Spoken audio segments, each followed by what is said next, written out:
Ah, Okay, can anyone else hear? Oh, now you can. Okay, great.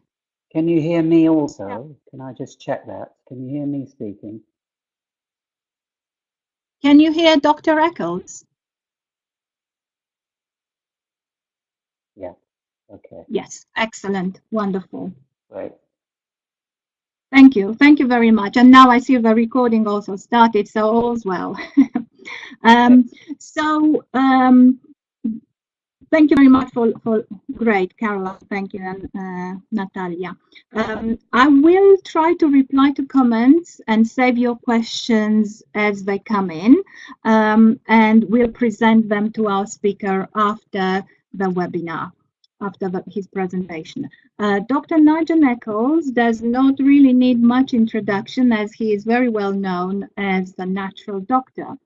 So I will just say a few brief words. Following his double doctorates in medicine and pharmacology, Dr. Eccles has worked as a general and natural medicine physician with special interest in supportive nutritional treatments that promote well-being, recovery, and anti-aging. He has brought several product innovations to the field of nutritional and anti-aging medicine. He is also one of the UK's leading experts in bioidentical hormones. As a medical director of the Natural Doctor in Harley Street, London, he has become one of Europe's leading clinicians involved in breast thermography as a non-invasive tool for early detection of breast health compromise. Some of his time is spent in research, and he has authored many reviews on a wide range of topics related to natural medicine and is in frequent demand as a public speaker. He is listed in the Who's Who for outstanding achievement in his field. And tonight, Dr. Eccles will present the latest information on thermography as assessment tool for breast health. So please, on to you, Dr. Eccles. Okay. Well, thank you everybody for joining.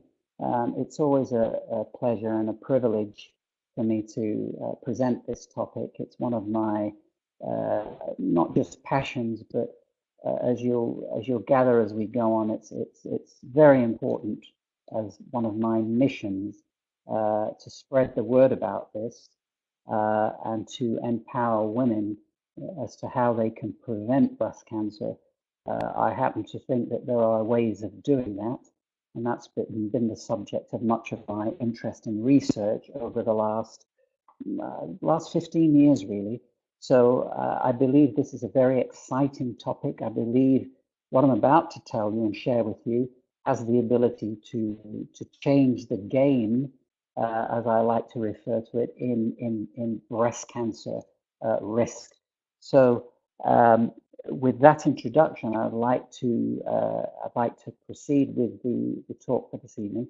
So the topic, as you see on the first slide there, why and how we must challenge the status quo. I'm not trying to be controversial. Some people think that I am, and I don't know how many of you have heard me speak before, but I always like to say, I'm not trying to ruffle feathers out there. I mean, that's the last thing I want to do. But sometimes we need to do that in order to elicit some kind of change. So this is one of those topics that I think needs to be put out there. Women need to know this, doctors need to understand it. And I believe that we already have the tools to change the game in breast cancer risk. So that's what I want to share.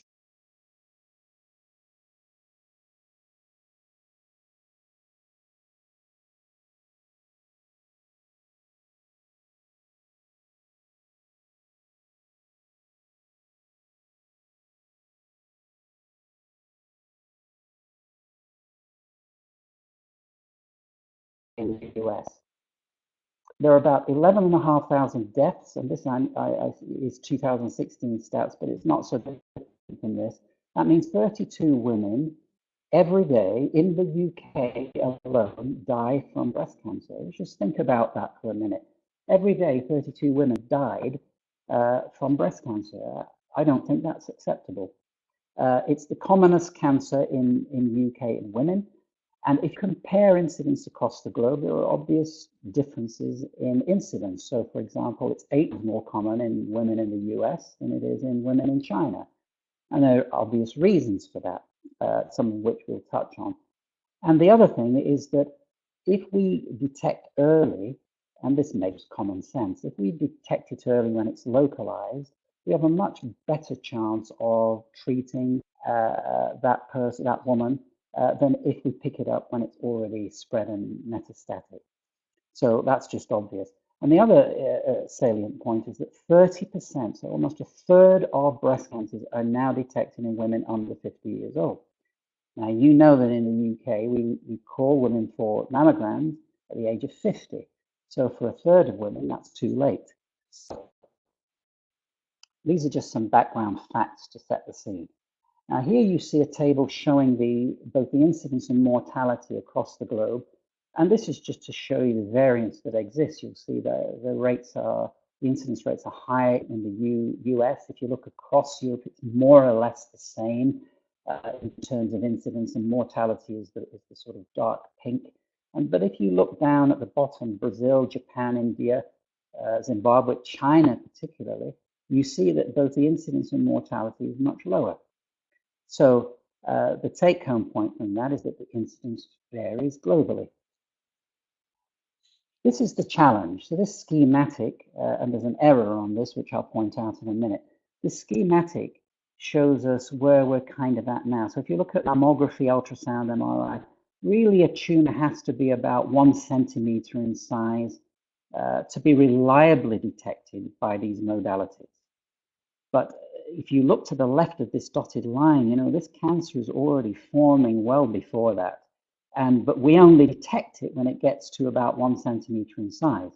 Now, what this schematic shows is that this cancer is reaching 2.5 centimeters before it's starting to seed out and spread. Actually, that's incorrect, as you'll see on the next slide.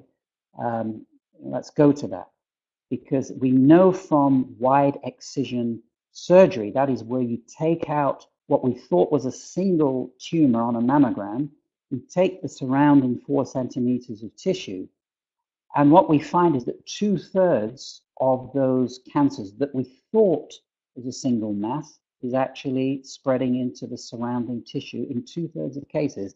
Just think about that. So when people talk about mammography being early detection, it depends what you're comparing it against. In 2/3 of those cases that we thought were a single tumor, 2/3 of them, they're already spreading into the surrounding tissue. So if I go back to the schematic, really what we're saying is that back down here, when we're detecting with mammography, actually, and that's very sobering, that 2/3 of cases are already spreading outside what we think is a single tumor. That's not good. That really does not endorse mammography as an early detection to actually it's quite late detection.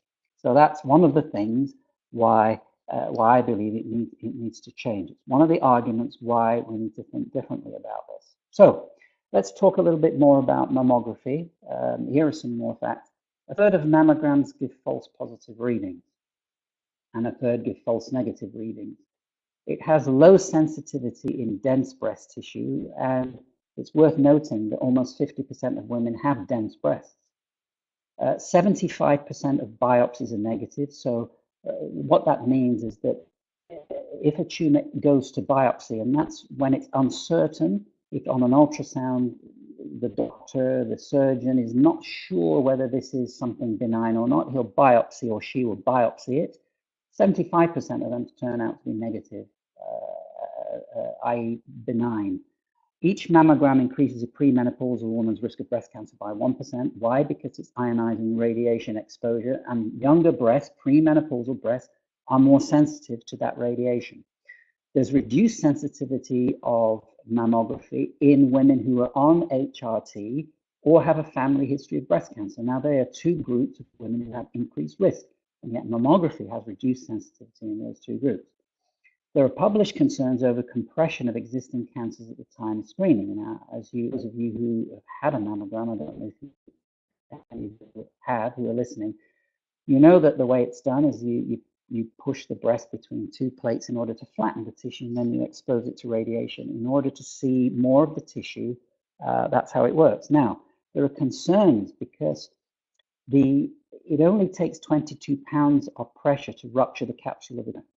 But the average pressure applied at a mammogram, and it depends on breast size, is about 42 pounds of pressure. So you can see there's some concern over what that might do to an existing tumor that may not have been. Some of you may be familiar with Katrina Pachmann's work from Germany. She does some work with circulating tumor cells, and she published a paper not so long ago in 2012, which showed that you get an increase in circulating epithelial cells after mammography. So that compression does spread circulating epithelial cells, so that's a concern. Those of you who have not had a mammogram or seen one done, this scheme just shows you how it's done. You press the breast, as I said, between these two plates, and then the flattened breast is exposed to the ionizing radiation, and that creates the picture. For any, I don't know if we have any men listening, but this is for them, for us to appreciate what this may feel like. It's amazing what you can find on the internet these days. So now, some of you may know that in 2015, this paper was published in the New England Journal of Medicine. And it was published by a group of Swiss scientists, doctors, a peer review group who got together for a year prior to this, and they reviewed all of the published evidence of mammography and how effective it was or not, up to date, right? So that means up to the time of publication, which was 2014.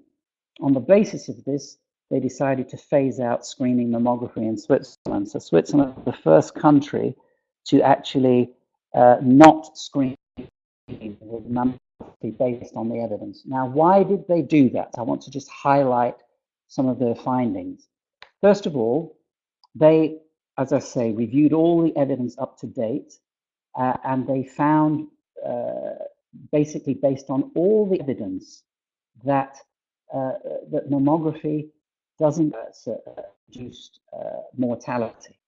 Okay, as you see here, one study they cited from the BMJ, which studied 90,000 women for 25 years, found that mammograms have absolutely no impact on breast cancer mortality. They quote this study. And then let's go to Cochrane collaboration. They also published a review the year before in 2013. They also found no evidence that mammography screening has any effect on overall mortality, which taken together seriously calls into question whether mammography screening really benefits women. There was a third point that they made in their paper, which is important, and this was around the fact that doctors were incorrectly making women feel irresponsible if they chose not to have a mammogram. And basically, they were overselling the benefits compared to the risks. And this paper made a point of saying that that wasn't right, and that women should be informed properly so that they can make an informed decision on whether to have a mammogram based on the evidence. And that was quite right, true. Here's another paper published by Peter Gertsch. Some of you will be familiar with his work with Cochrane. He's now been kicked out of Cochrane, as you may have heard, for reasons which we haven't got time to discuss.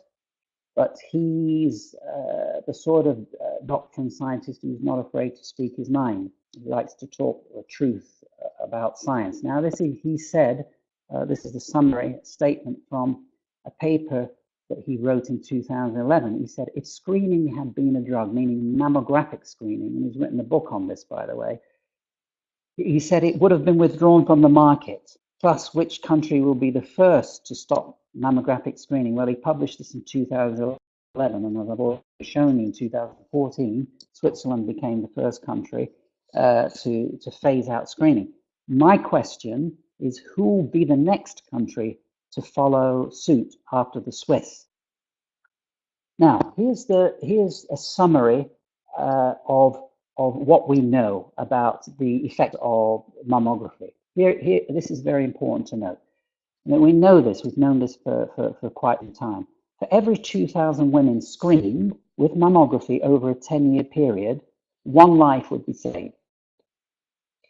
10 healthy women would have unnecessary treatment, and that's because they're treated for cancers that wouldn't have been a threat to their life. So early cancers, non-progressive cancers that wouldn't have threatened their life. They receive mastectomy, radiotherapy, chemotherapy. Right? And at least 200 women would face psychological distress for many months because of false positive results. This is not an insignificant thing. There are papers that have been published. This psychological distress can carry on for several years. So those are the facts about mammography. This is a very important slide. I want to mention it to all of you, and it's very important for you to note down, especially this second link, because this currently is on the Danish Cochrane site, or at least it was when I last checked. There's a leaflet on mammography which is very well written. It's a very useful sort of 8-page leaflet that you can give, that all women should read, in my opinion. It's very useful as practitioners. If you want to give your female patients a really good leaflet on mammography that just tells it how it is. It doesn't pussyfoot around. It just explains, based on the science, what we know. If women read this and still choose to have a mammogram, at least they do it based on being informed properly. I think it's an excellent leaflet. It's available in many different languages, at least as I say it was. I would advise you to go to the second link that I've highlighted there and download a copy for yourselves, or save it as a PDF before it gets deleted.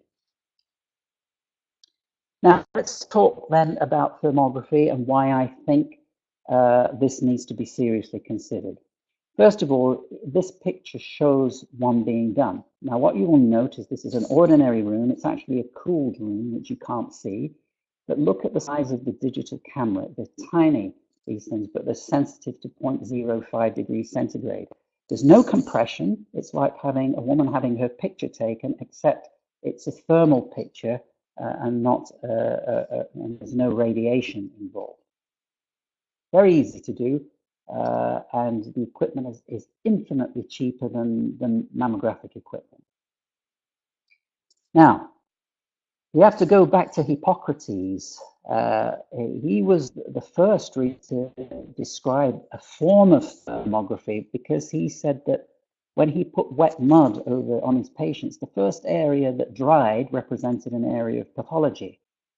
That's a long time ago. In 1957, it was Dr. Lawson who discovered that the skin temperature, and he published this, the skin temperature overlying a cancer in the breast was higher than that of the normal surrounding tissue. These were the early reports of temperature representing pathological changes in breast tissue. So what is thermography? As it is now, it uses highly specialized infrared cameras to measure very small temperature changes. And as I said before, we can get sensitivity now down to about 0.025 degrees Celsius. So we can measure very small temperature differences. As long ago as 1982, the FDA approved thermography to be used alongside other screening technologies for screening, not as a standalone, but adjunctively. The studies suggest that it is much earlier detection than mammogram, because we're looking for physiological change in the breast. Those physiological changes are a result of two key processes as far as early cancers are concerned. That is angiogenesis, which is new blood vessel formation. So that new circulation creates heat, but also cancer cells have increased metabolism, and that increased metabolism also generates heat. What we're saying is that these changes can be detected sooner than they are physically present or physically visible, more accurate to say, in the breast. So this gives you an earlier detection advantage. Studies have shown that if you combine thermography, or thermal imaging as it's sometimes called, with mammography, it can lead to a 61% increase in survival rate. So that's important. It is 10 times more significant than history. I'll show you the reason for that in a minute. That means if a woman has an abnormal thermogram, that thermal abnormality is more significant in that individual than her having a family history of breast cancer. It's absolutely safe because there's no radiation. You could use them, you could have a thermogram in pregnancy. It wouldn't cause any damage to the fetus because there's no radiation. It's not recommended because the breasts get particularly vascular in pregnancy. So we don't routinely screen women who are pregnant. We wait till after they finish the pregnancy and after they've finished breastfeeding. You can use it in women with implants. Mammography is less sensitive for those for obvious reasons. And also, it doesn't matter how dense or sensitive the breasts are because we're not looking at structural change and there's no contact with the breasts. So it doesn't matter if you have sensitive or what density is because we're looking for physiological change, not structural change. And that's the beauty. Here's the second advantage in terms of early detection. We can use it to screen younger women because it doesn't matter about breast tissue density. And younger women have dense breast tissue. We're not looking for structure, we're looking for physiological change, and therefore that means we can screen younger women. So we have a time advantage because we're looking for things which precede structural change, and we can screen younger women. Those are the two time advantages that thermography gives us. This is what an old-fashioned thermogram looks. Say old-fashioned, some people are still doing it this way. I used to do it this way myself. This is a thermal picture. You can see it's hot under the armpits here. That's normal. It's hot under the breasts. And if you see a hot area, the doctor would put a circle around and then he'd put a circle the other side and look at what the temperature difference is there. It depended very much on the doctor visualizing the images and then putting marks where he or she thought there were temperature changes. Old-fashioned, still done, should be phased out in my opinion. There are better ways of doing it, which I'm going to show you. Here is something very important, and it's called dynamic thermography. What does that mean? It means that we incorporate a cold challenge or an autonomic nervous system challenge into the procedure. And the reason that's important is shown very nicely in this slide. Ignore this square here. That's actually a hormone patch that should have been removed prior to scanning. So that's a technical error. But what I want you to see here is this unchallenged image versus the cold challenge. And what do you see? You see that this area here remains red. You wouldn't necessarily have seen that in the first unchallenged image. If you look at the grayscale, what you see, there's a lot of vascular density here. This was an area of a developing cancer, which would have been missed if you didn't challenge. So there are some outfits that don't do this cold challenging, but it's incorrect to perform thermography this way. And the reason is shown on this next slide, because if you take all of the data on dynamic thermography together, it significantly reduces false positives. And here you see a report on over 10 patients that actually dynamic thermography, i.e. this cold challenging, reduces false positive rate to 3.5%. That means we have a 96.5% sensitivity. So we shouldn't be throwing this technique out because it's inconvenient. It happens to increase the sensitivity of the test. So all thermography in my book should be done using a cold challenge, this autonomic challenge. It increases the sensitivity and the accuracy of the test. It's not done this way in many places. So again, one of my beefs with thermography, and I'm aiming to change this, is that it should be standardized the way it's done everywhere. Hence, this next slide, about sort of 4 years ago, I decided after using 5 different thermographic equipments from all over the world, I decided it's time to, in which there were several restrictions and suboptimal components to how it was reporting. I decided to develop my own called ThermoCheck. And this is based on over 15 years of doing this clinically now. It's important because what you have to do is you have to standardize the procedure. It must be done in a cooled room. There must be no drafts, no bright light.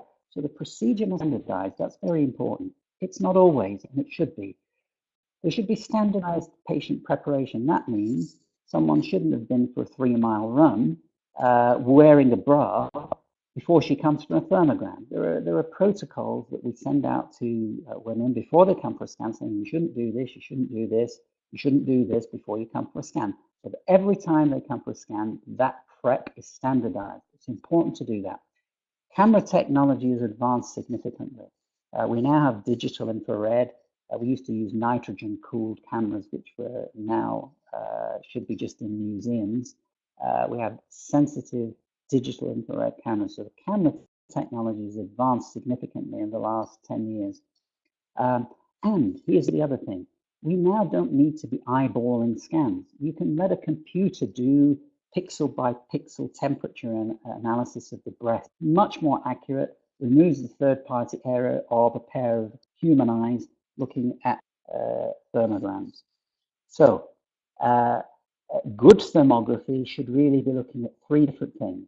It should be looking at temperature differences, comparing one breast to the other at different locations, so nipple versus nipple, areola versus areola, and also all the other locations of the breast as well. I'll show you how we do this in a minute.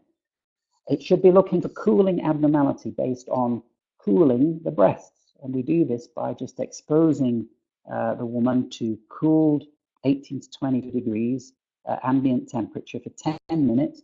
So we just before and after that cooling procedure to see how the breasts respond to that cooling. We're looking for any resistance to cooling that might suggest abnormal tissue. And the third thing that should be looked for is any abnormal vascular patterns that are present. These are 3 important things that should be signed off in a properly conducted thermogram, and this is all built into the way ThermoCheck operates.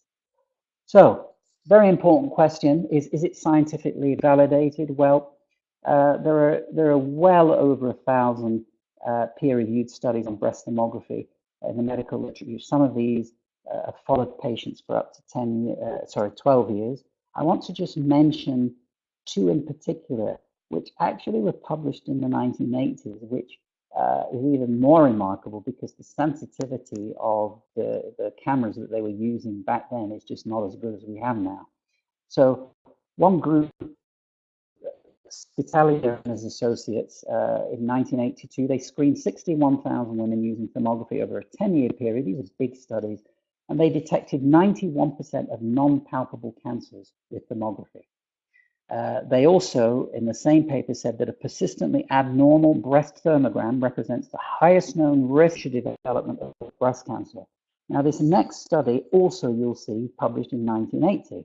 They screened 58,000 women with thermography, and this is the critical thing. They followed about 1,500 patients who had clinically held tests but abnormal thermograms. What that means, there was nothing to feel in the breast tissue, yet they had abnormal thermogram. And they followed this cohort for 12 years. Now, what they found is of this group with abnormal thermograms, 40% of them developed malignancies, i.e. breast cancers, within 5 years. So the conclusion from this, it's very important to note this, is that if a woman has an abnormal thermogram, this means she is at increased risk of developing breast cancer over the next 5 years. Now, some doctors just don't get this, they're too stark in the comparison. They're not seeing the thermogram, that it represents an increased risk over time, not necessarily that they have cancer at that point, but they may have some pre-malignant cells that we're not seeing on a structural scan, and then there's nothing there to biopsy. So it's important to make that distinction. So what's the sensitivity of thermography? Well, even back looking at some of these older studies, the average sensitivity, it means true positive, was about 90%, or just above, the range being 87 to 98. That's sensitivity, the ability to detect a true positive. What about specificity? Now, as you know, that's a little bit different. It means true negative. It means what is the reliability of your screening test, that if a woman is normal, that you're accurate about that. In other words, you're sending that woman away saying she's normal. How much confidence can you have that that's a true negative? That's specificity. And the average is about, again, around 91%, with a range 88 to 97%. This is high when you compare it to mammography, which is about 70%.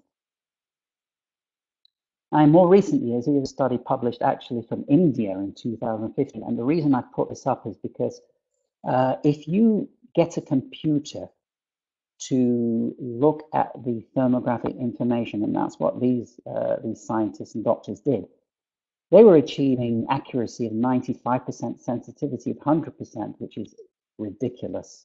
Specificity of 88%, and positive predictive value of above 90%. So my key point in putting this up is that if you use a computer to analyze the temperature data, we can get even higher sensitivity and specificity than we're able to do if you just manually interpret the images. Okay, now here's the key point from this, is that a persistently abnormal thermogram represents high risk. That means, as we saw from the Gowthry study, 40% increased risk of malignancy, breast cancer in 5 years. Limitations of thermography, well, it doesn't localize a lesion. And the reason for that is that temperature doesn't come to the surface of the breast in a straight line. The breast is very fatty tissue, and temperature will come up through that fat in a very non-linear fashion. So when it comes to the surface and you see the abnormal temperature, that doesn't necessarily mean what you'll see. The problem is directly below that, because of the way it comes up to the surface. Low metabolic cold tumors may not show. So if a tumor is deep in the breast and is very slowly dividing, you may not see that. We're going to miss 5 to 10% of developing cancers on a thermogram. Nothing is 100%. And it doesn't detect microcalcifications. You need a mammogram for that. But not all microcalcifications, you may be aware, represent a cancerous situation. But thermography does not detect calcification.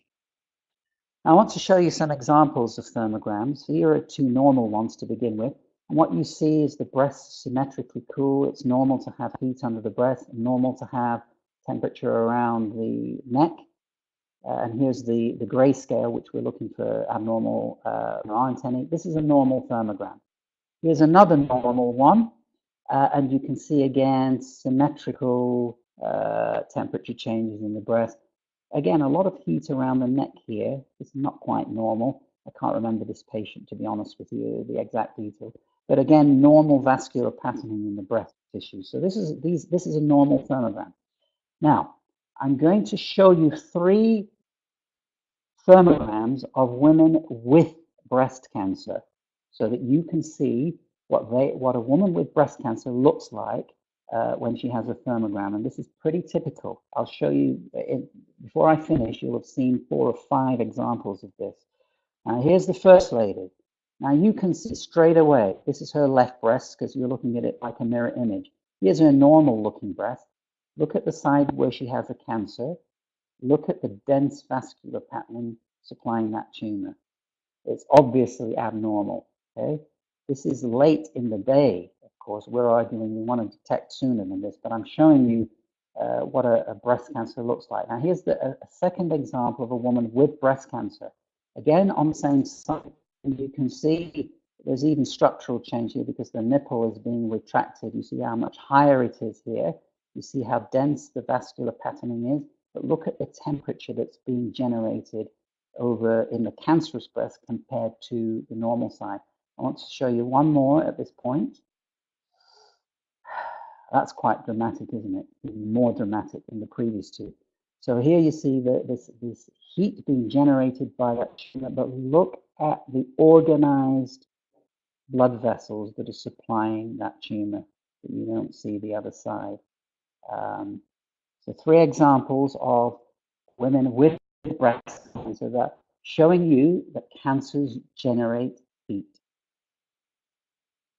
So I'm going to come back to ThermoCheck and say, which is my system, make this available to women globally. I've now been testing this system in-house in Harley Street for the last 4 years. I'm happy with how robust it seems to be. And I'm ready to roll this out with doctors to make it available to women as far afield as possible. That's part of my mission. So a few words about ThermoCheck. What we do is we remove the need for a doctor to eyeball the scan. We draw these grids around each breast. That tells the computer, analyze all of the areas within these breast areas that we've drawn. We can actually draw this to fit any size breast or shape. We can change the nipple and areola size to fit exactly as the woman is anatomically. So this is a big advantage that we have. We can map the breast very accurately, and then the computer can do the temperature analysis. Now this is the grayscale. This is another woman with cancer. Now you can see there are clear structural changes here. There's retraction, there's a bulge sign here, but look at the vascular density in this affected breast compared to the normal side. You can see bulges here around the tumor. This is just showing the blood supply into the tumor that you're not seeing on the normal breast. I'm going to show you the temperature analysis with ThermoCheck on this same woman in a minute. So this is just to show you the grayscale and the blood vessel changes. What we also have in ThermoCheck, and we have this thing called area of clinical concern. What that means is that if the technician highlights an area where the woman may say, look, I have some physical changes, some thickening, a lump, some skin changes, we mark that on the scan like this. And what the scanner then does, it has the intelligence, lower the temperature thresholds in that area where that woman has clinical concern. It's like an extra layer of thermal scrutiny. So if she comes back normal again, we are even more confident there are no temperature changes, even at a lower level in that area where she has a clinical concern. So it's a second layer of thermal scrutiny that's built into the ThermoCheck system. Now here's the same woman I just showed you before. I just wanted to show you how this reports in ThermoCheck. You see this significant red heat being generated in these sectors, and this moderate heat in these yellow areas. What this is before and after cooling. So what you can see is that in this particular case where there is a cancer, some areas have cooled. If they go green, they've cooled. If they don't change from their original color, they have not cooled. So here we have a cancer that's showing resistance to cooling, significant heat. Of course, there's abnormal vascular patterning. This woman would have been a 5 rating. We don't rate above 5. The scale is 1 to 5, where 1 and 2 is normal, 3 is equivocal, 4 and 5 are higher risk, 5 being the highest. We don't rate above 5. That means there's significantly raised risk in that particular individual. Now this is, I won't bore you much with this. This is what a typical report might look like, or some aspects of it. It's easy for a doctor and for a patient to follow. It gives full information with all of the temperature measurements that are made, so that we can refer back to that from a next scan. And this is generated within a fraction of a second. So once the doctor has signed off the vascular pattern, they click save, it bounces off the cloud and generates this report immediately. It used to take me half an hour to do a report manually. This takes a second for our software, cloud-based, to generate the report. It makes it very easy for doctors to offer this to their patients. And that's how we develop the system, to be easy to use by doctors, doesn't need to take a lot of their time. In the last part of my talk, I just want to tell you that because I've been doing this 15 years and because I have an interest in functional medicine and nutritional medicine, as you heard at the beginning, I did some research into women with abnormal scans to look at 3 particular things, which were vitamin D levels, iodine levels, and how they metabolize their estrogens. And from this, I found that women who had abnormal scans, had at least 2 deficiencies or 2 defects in these analytes. And that was a very important finding, and I'll show you why in a second. This is a home kit test called Breast NutriCheck. This is available to women. They can do it from home. It involves 2 urine samples and 1 finger prick. And from that, we can measure their D, their iodine, and the way that they're metabolizing their estrogens. This is just a schematic. Some of you will already be familiar with this. I would need to go through this more if I were talking to a group of doctors, because they wouldn't understand it. And I know you guys are likely to be familiar with this already. It just shows how estrogen is broken down in a woman. Generally, you're going to produce either toxic or non-toxic metabolites. So here we have the non-toxic 2-hydroxy estrogens, and here we have the toxic breast damaging 16-hydroxy and 4-hydroxy estrogens. And all women will produce a proportion of these, but if you're dominantly producing toxic, you're at greater risk of damaging your breast tissue from your own estrogens, or from environmental estrogens that are being metabolized in this toxic way. So that's what this shows. It's a very important thing. Most doctors don't understand this or were never taught this at medical school, but it's important. Here is, this is from a study published in 2008. And what this really shows is here you have an example on the right of breast tissue, which is heavily staining for 16-hydroxy estrogens. In the normal surrounding tissue of the same woman, there's no staining. Now, this is not saying that toxic estrogens cause breast cancer, but it is showing that there is an association with toxic estrogen staining in breast cancer tissue, which you don't see in the surrounding tissue. Now, that's important to note because there's an association which we can't ignore. Now, as a result of me researching some of these nutrients, I put together some key nutraceuticals, which I don't have time to explain to you in this talk, but they're basically replacing some of the deficiencies in breast health nutrients. And now when you restore these to women, I want to show you what happens, because this has been, I now have about 120 or so women who have abnormal thermograms. We have done nothing more than replaced these key nutrients, these breast health nutrients, over 6 months. And what I'm about to show you is just a few examples of what we can achieve.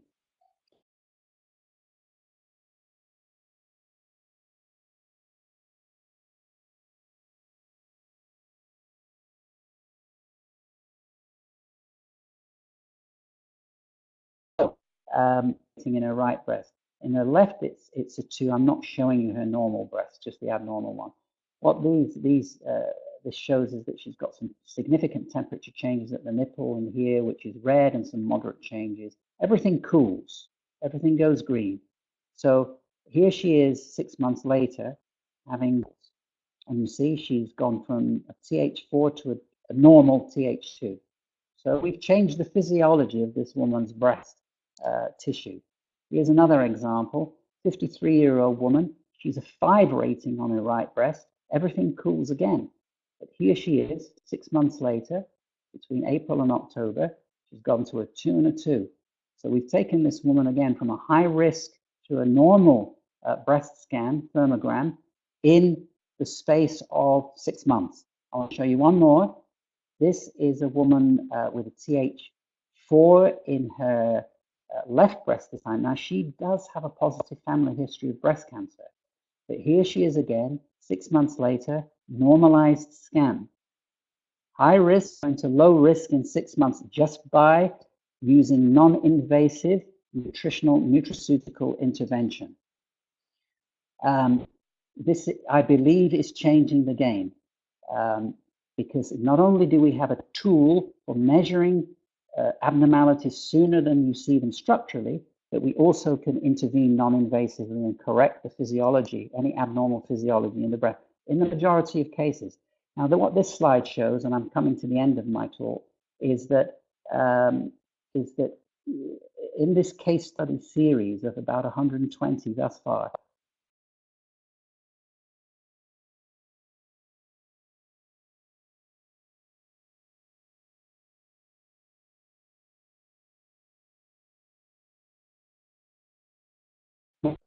percentage. My eyesight is deteriorating with aging.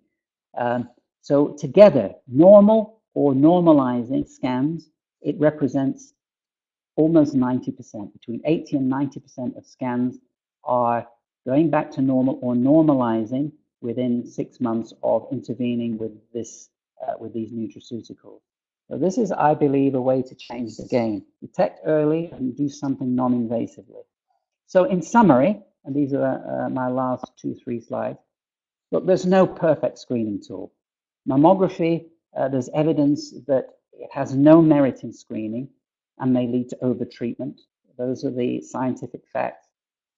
Thermography, I believe, represents a much earlier and perhaps the earliest detection tool that we currently have. It gives us, we can detect early because we're looking for physiological differences, not structural. If we do it with defined protocols, i.e. as I do with this ThermoCheck system, it will help to maintain consistency and reliability. ThermoCheck is a computerized analytics system which has greater accuracy because we're analyzing the images by computer, not by the naked eye. Much more thorough temperature analysis. It's our best opportunity, I believe, to change a high-risk woman to a low risk within a very short period of time. And here's the key. Thermography is a really great breast health assessment tool. If a woman has a normal mammogram, it doesn't mean she has healthy breasts. It just means she has no structural change. If you have a normal thermogram, it means you have physiologically healthy breast tissue, as far as we can tell. And that's the difference. And that's why I get upset and frustrated when people try to compare thermography directly with mammography. They're two different modalities and what they're measuring. Altering lifestyle and nutrient levels can have a significant impact on breast tissue health, and I've shown you that. And I believe this is how we can change the game. I have to just finish by saying thank you very much for listening to me. I hope you found this interesting. If any of you want to get in touch with me, this is my direct email that comes directly to me. We will be making available, and I've seen some of you are asking if these slides are available. The majority of them will be. I have to take out some of the proprietary ThermoCheck information, but the majority of this I'm going to make available to you. And lastly, if any of you happen to be in London on the Tuesday, the 19th of June, you might like to know that I'm doing a talk, Hormones and Breast Cancer, What You Need to Know. This will be at the Marylebone Hotel. If any of you happen to be interested in that, by all means, let us know. We'll be happy to have you come along and join that. It should be an interesting evening. So with that, I shall stop talking for a while and ask Cora if there are any questions that you have. Wonderful. Thank you so much, Dr. Eccles. We had a few questions coming in. Yeah. One question was from Zornitsa. She was asking, what is the percentage of false negatives?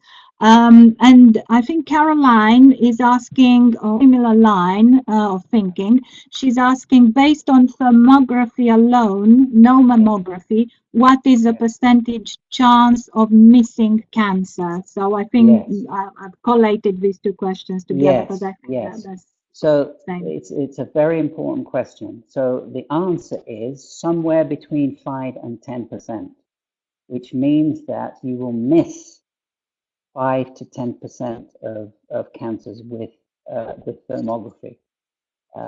You're less likely to, I believe that's shifting nearer to 5% if thermography is done correctly. So if it's done in the way that I've described, with cold challenging, correct preparation of the client, it's done in the correct conditions, you're going to reduce the likelihood of false negative or false positive to 5%.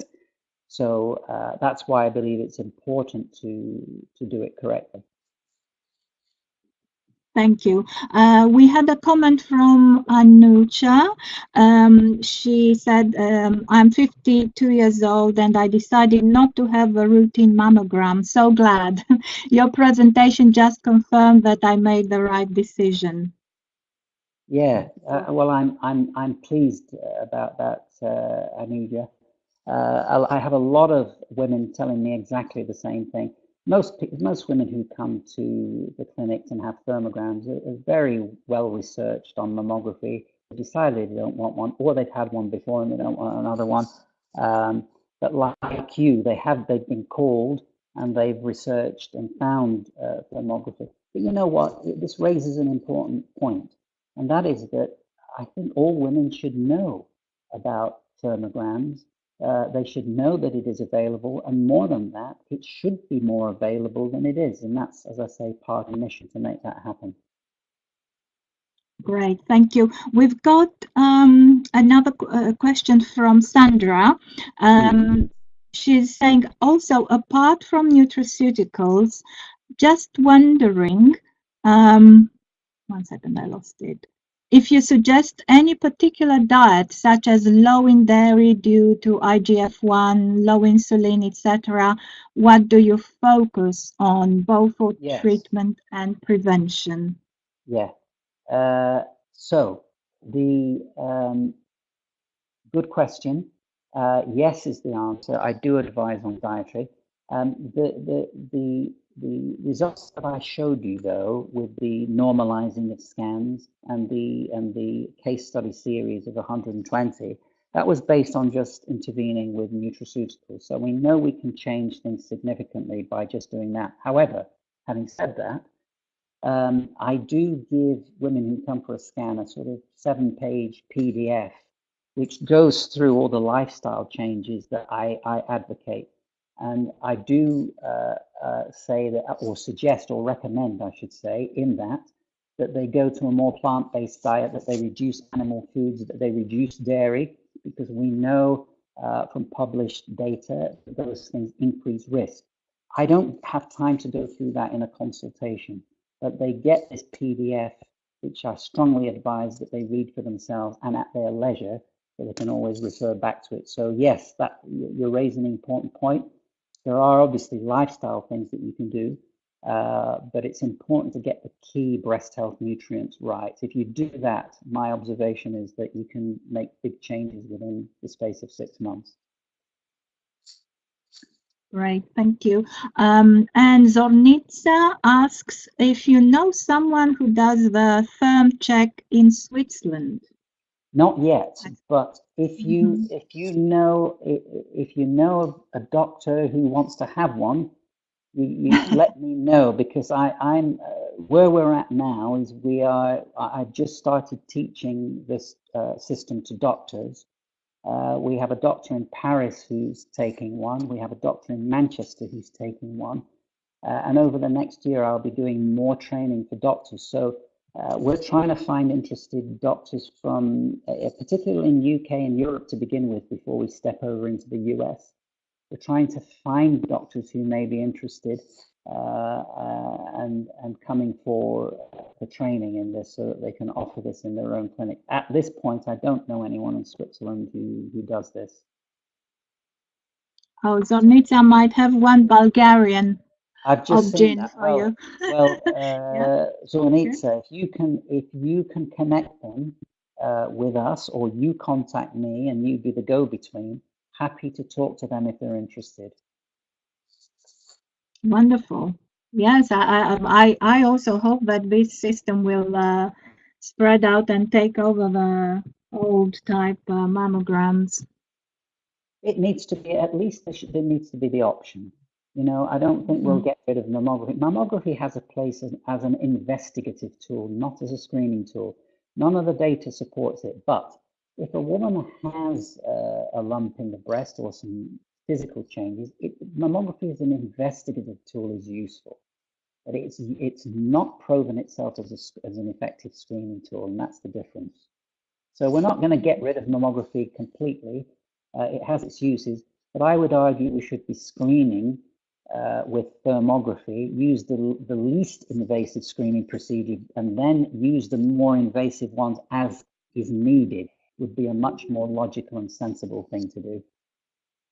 So is there a threshold in the results that you're getting with thermography that after that threshold you would advise further investigation like mammography, or how would you do this? Well, if the higher the score, so we have a thermal rating in each breast of 1 to 5. So 1 and 2 is normal. 3 is equivocal. That said, I've had a woman who had a 3, who then turned out to have a cancer developing. So I'm now no longer complacent over 3 either, because if there's temperature change, it means we have to be at least proactive. But to answer your question, I normally would more likely investigate a woman with a 4 or a 5 rating. But I don't always do that right at the beginning, and I'll tell you why. If a woman has, or let me take a step back. If a woman has a physical change in her breast, so she comes to us with a lump, or a skin change, or a retracted nipple, or any physical change, and she has an abnormal thermogram, that woman needs a structural scan as well. She'll need an ultrasound or an MRI or even a mammogram, because she's got physical changes and an abnormal thermogram.